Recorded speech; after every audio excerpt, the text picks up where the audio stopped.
Live, and it is time once again for Forward Live, this is the Forward podcast, which is done live on Facebook Live every day or every every week. Last week I took the week off, wasn't really feeling it, and honestly, there's a thin line between when you don't feel like it and you should, and when you don't feel like it and you shouldn't. And that's a topic for another show. But first, I want to say that if you are listening via iTunes, Spotify, Podbean, or any of the other fantastic podcasting syndicating services, please like and subscribe. If you are watching this via YouTube, please click subscribe and then click the bell for notifications so that you know when we go live and that you can actually listen. And during the live segment, you can actually participate in the discussion. And before we do get started, I want to cover something real quick. I want to give a shout out to www.godsbluff.com, the God's Bluff clothing company, and they sent me this fantastic atheist t-shirt. And so I promised them that I would give them a shout out during one of our live broadcasts. And I just want to make sure that I do that because this is a fantastic shirt. And on the back, it says www.godsbluff.com. So if you are leaning toward the atheist side of things, this is a good place to get some stuff, to get some swag. So let me do something real quick because my restream kind of failed me during Freology Friday. It didn't actually put what it put the show on my regular Facebook page, but for some reason it didn't give me the count, and that was really odd. So I want to do this. I'm uh, going to share this real quick to my public page so that it can be out there. And we're going to do this and this and this.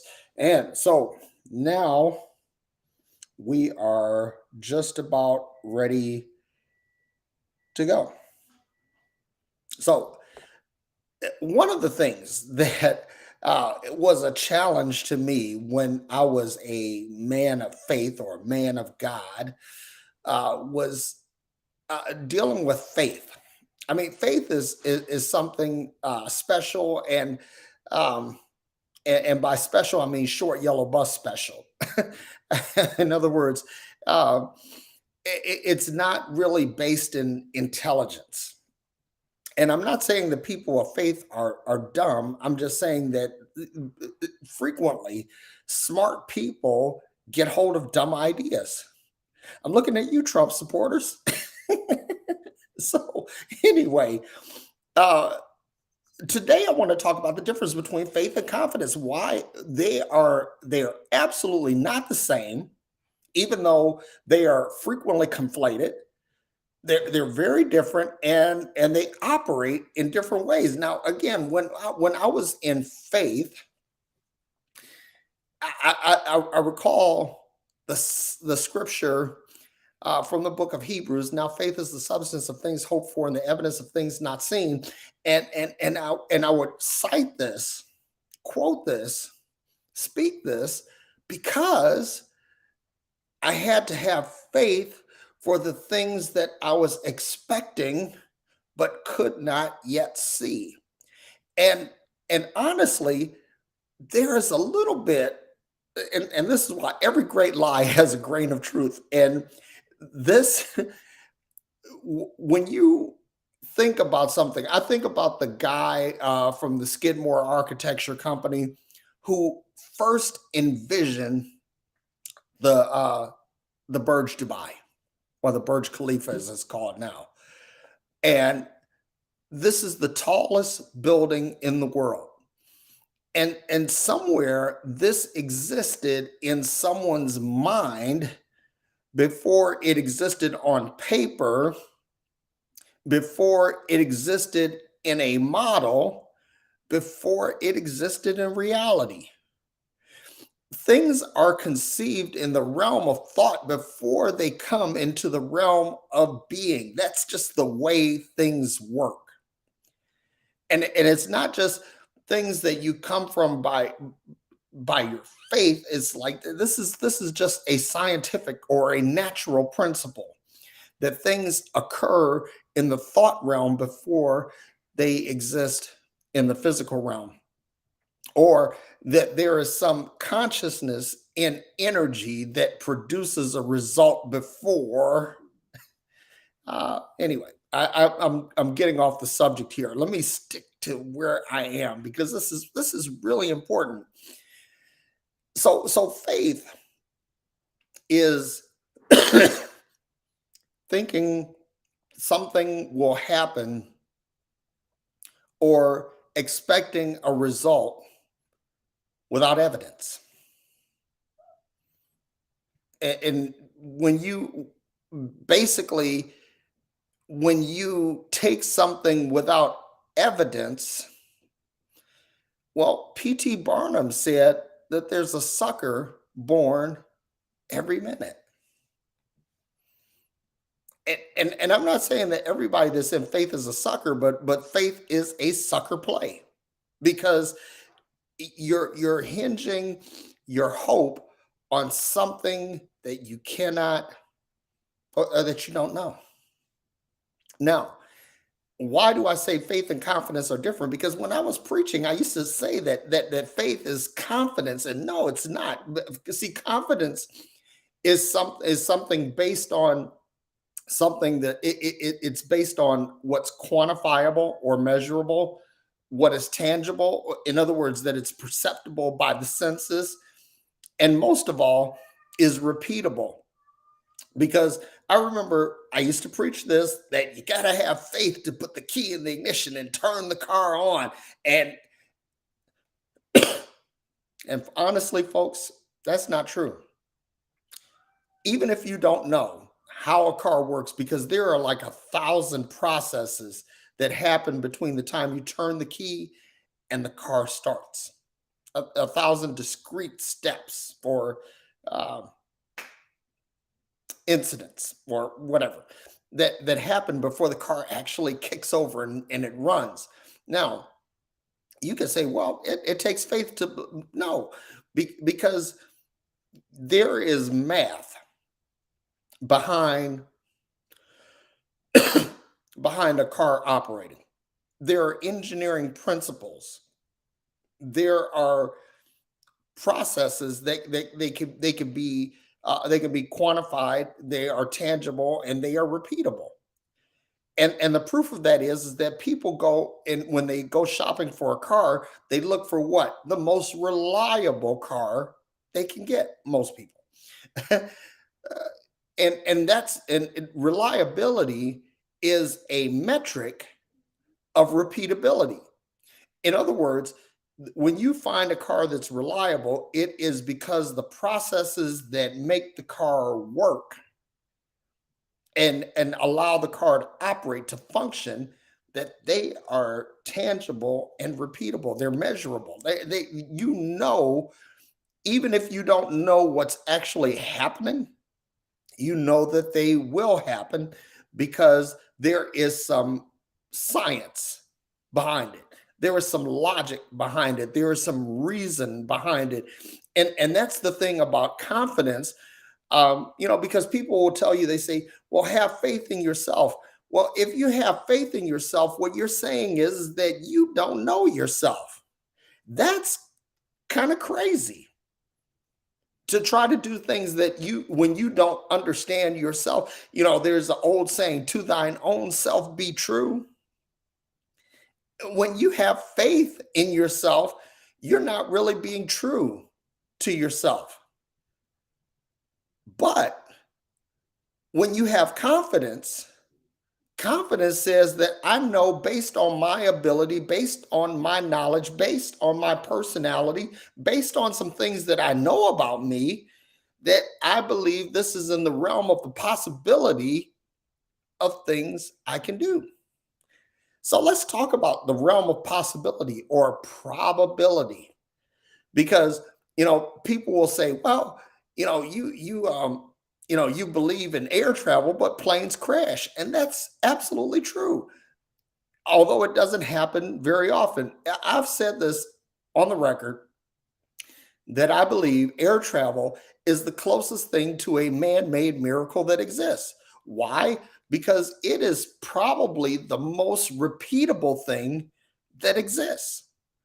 Because a air travel is like 99.9999999 reliable. In other words, there's a probability, a there's a possibility that it can miss, but it generally doesn't. And the reality is that the reason why air travel is so pervasive is because it's so reliable. Now, there's a guy, Werner Heisenberg, who is one of the founders of quantum physics, that he came up with something that's called the uncertainty principle. And the uncertainty principle is math, science that measures the level of uncertainty of a thing. Because in quantum physics, if you observe a quantum phenomenon, whether it be a particle or a wave, that when you observe it, you can observe its position, but not its velocity. Or you can measure its velocity, but cannot observe or cannot measure its position, cannot ascertain its position. And so Heisenberg came up with a formula that deals with probability, because you don't know exactly, but you have a high degree of confidence. And also, let me say this while I'm here about statistics, because statistics, again, is another inaccurate science, but it is a science nonetheless. Because when you look at a survey or a poll, they indicate the level of confidence. And usually they're trying to get to at least a 95% confidence level that the data that is ingested into the survey, that it's accurate and that it produces an accurate result. And while I'm here, let me also say, in IT and the business that I'm in, we have a term that's called GIGO: garbage in, garbage out.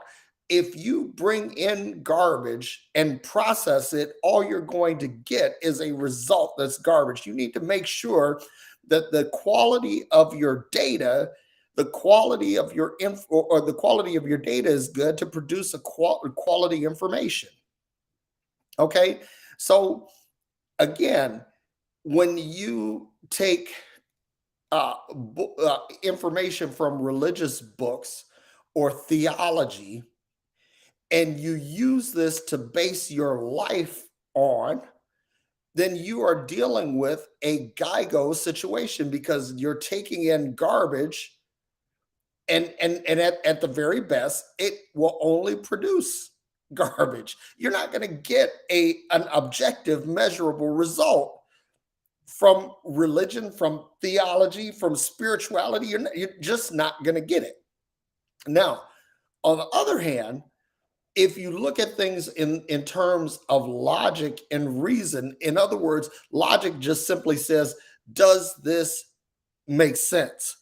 Reason says, can this be explained? Right? And one of the things that I've found about quantum physics, and I'm working on writing a book about this, and I think it'll be really, really good, is that uh, quantum physics has helped me to understand some things that I just didn't understand before in the spiritual realm. It's this. For example, if you observe a quantum phenomenon, a particle or a wave, the mere fact that you observe it alters its behavior. And this is really, really powerful, because you can scale this up to humanity. that the mere fact that you're observing a person alters their behavior. Now, you might say, well, I know people that are reliable, they're true blue, and this, that, and the other. And I know people that are like that.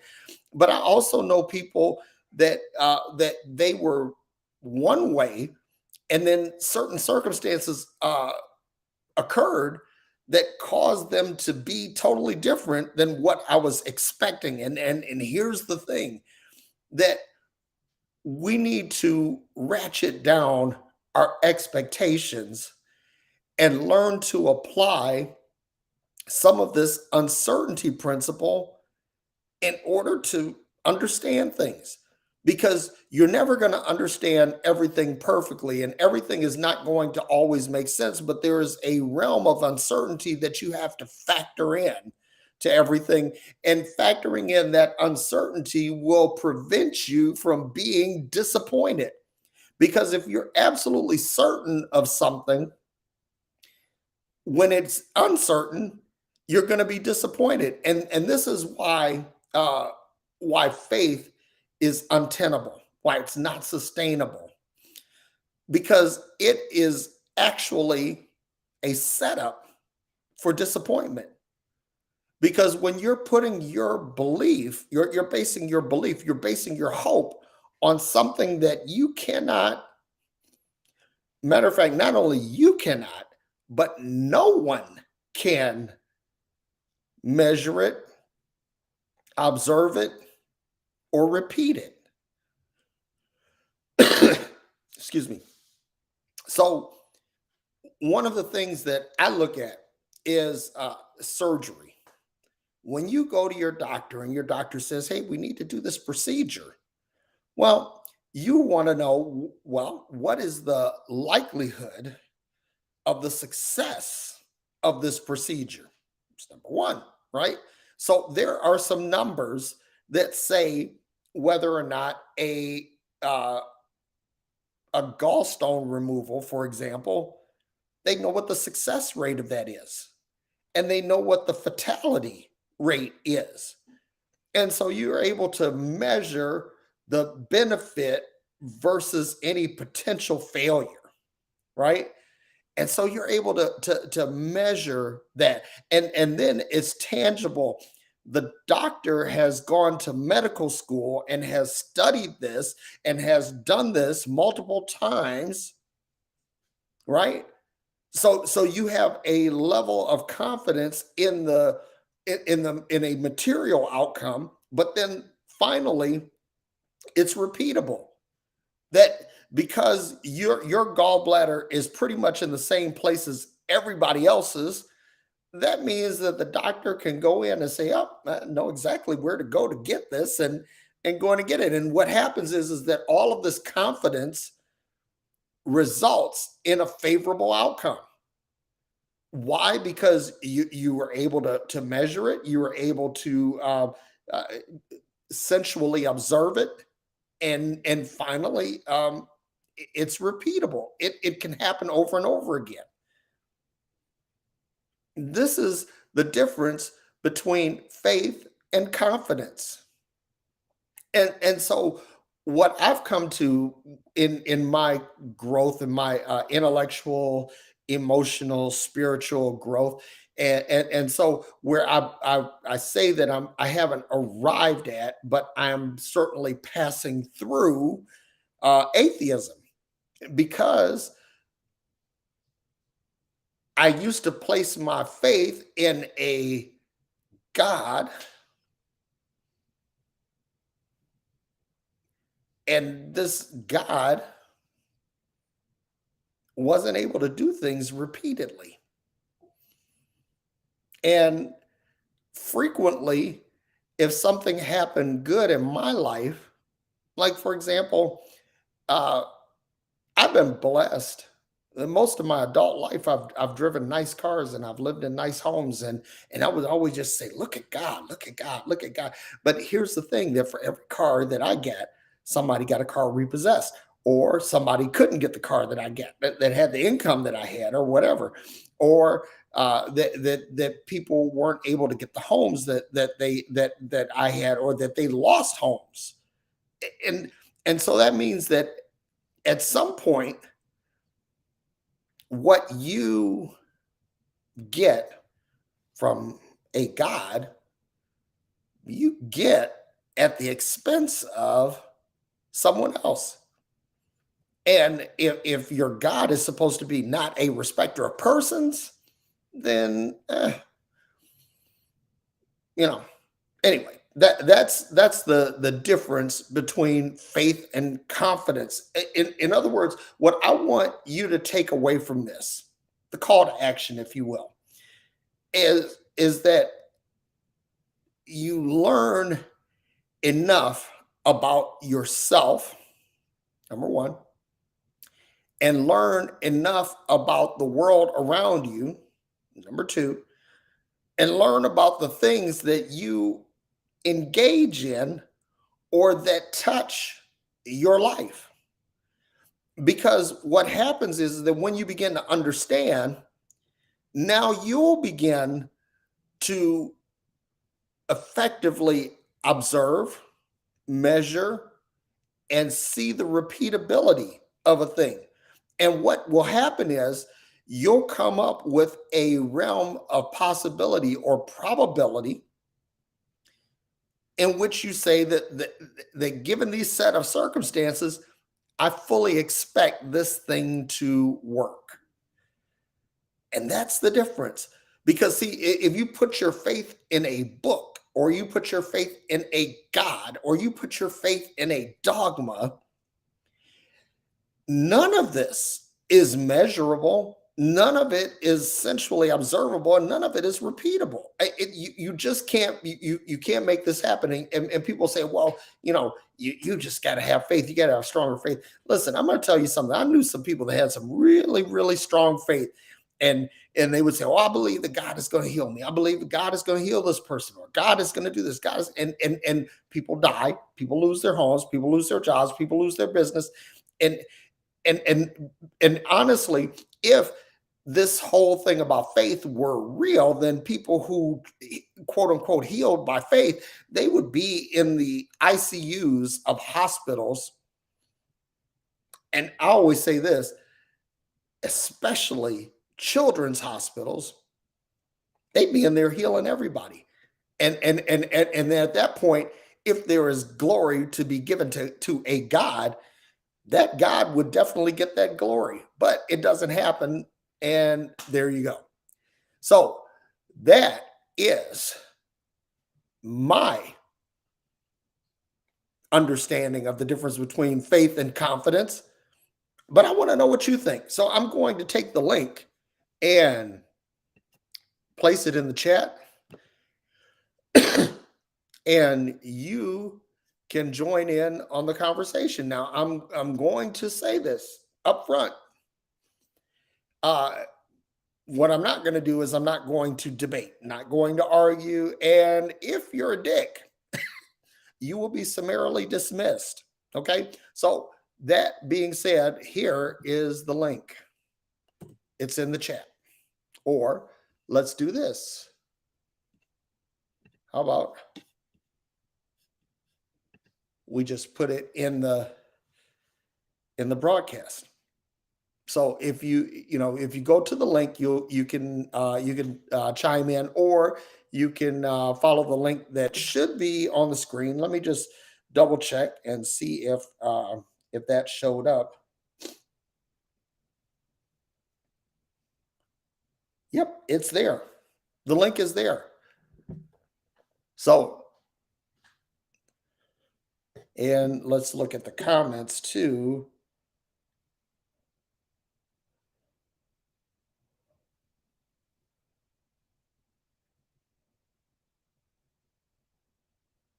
Hang on. So I'm just trying to see if this is here.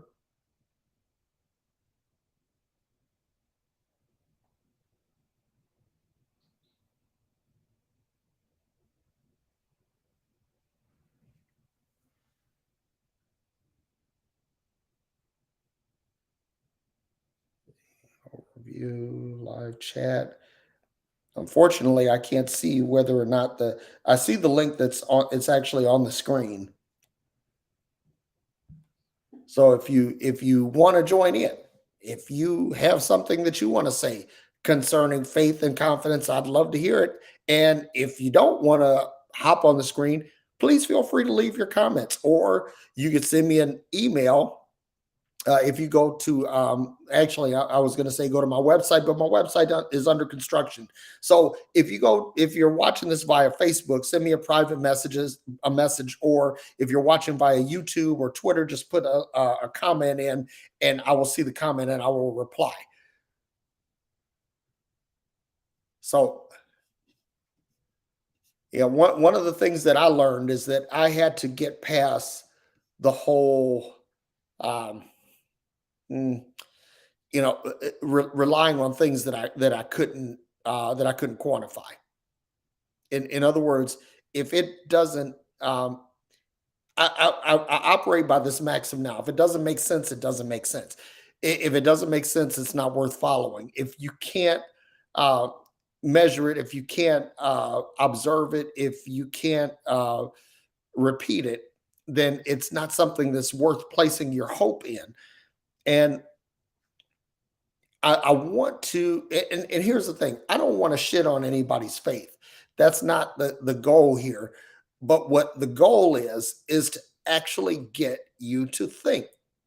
Because honestly, you really need to think about what it is that you place your hope in. And what you'll find is that if it makes sense for you to place your hope in a certain area, then good on you.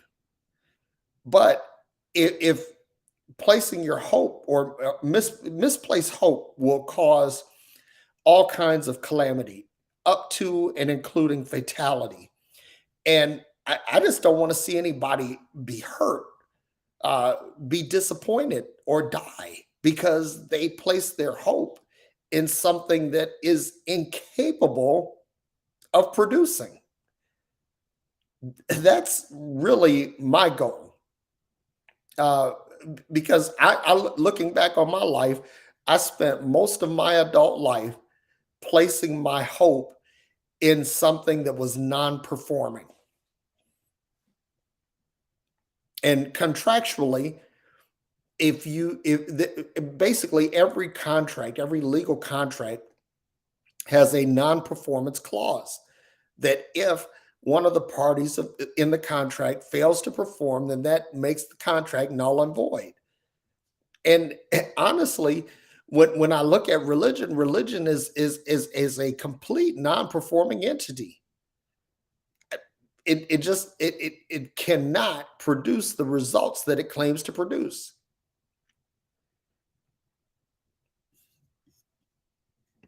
So once again, let me throw the link out here one more time.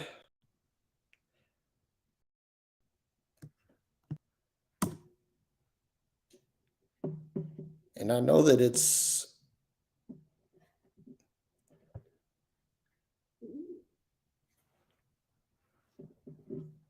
let's do this. Let's do this because apparently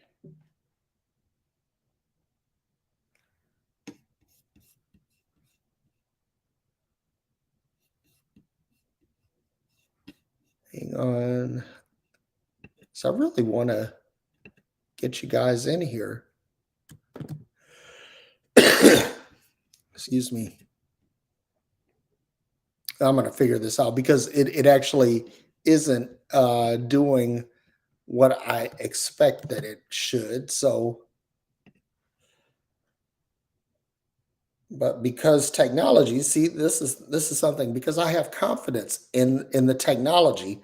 I know that there are things that I can do that will produce the result that I want to produce. So let's do this.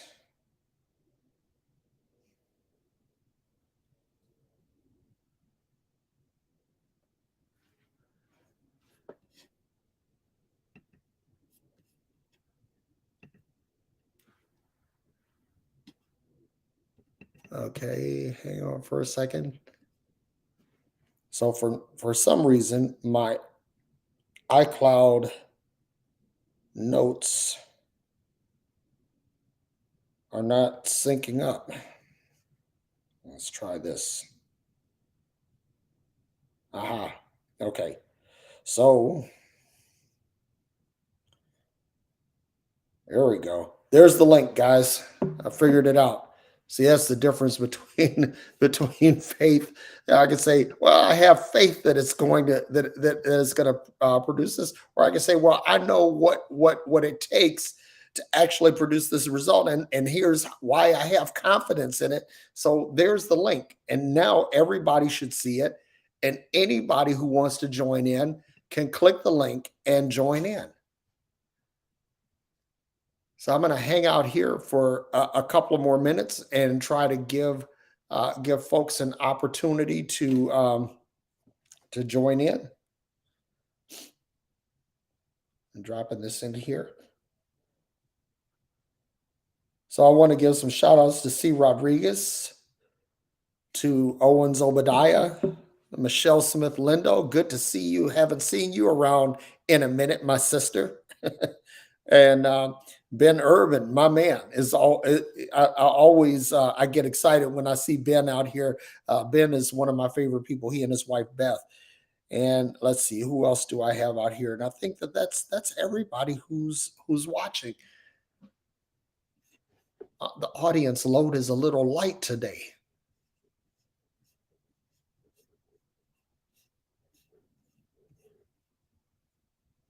So yeah.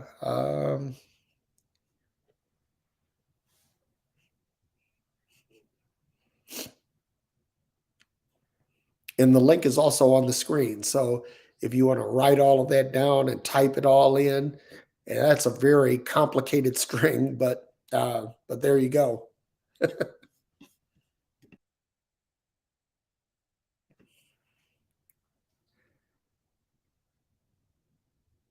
And give it a couple of more minutes here. You know something that link, it looks like it's only going to YouTube. Well, I mean, when I actually put it in here on my phone in the chat, it's actually there. So I'm going to drop it in one more time in case anybody wants to join in.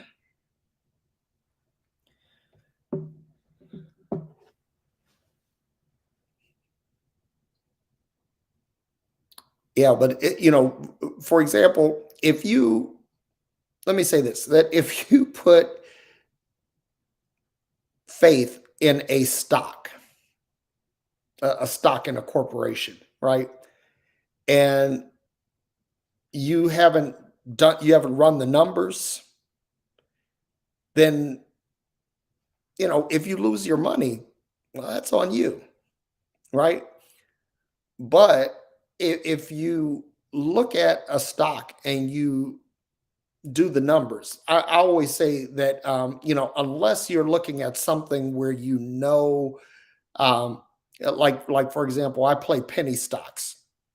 And sometime in the not too distant future, I'm going to start sharing my stock picks on my website, because I think some of you will find that interesting.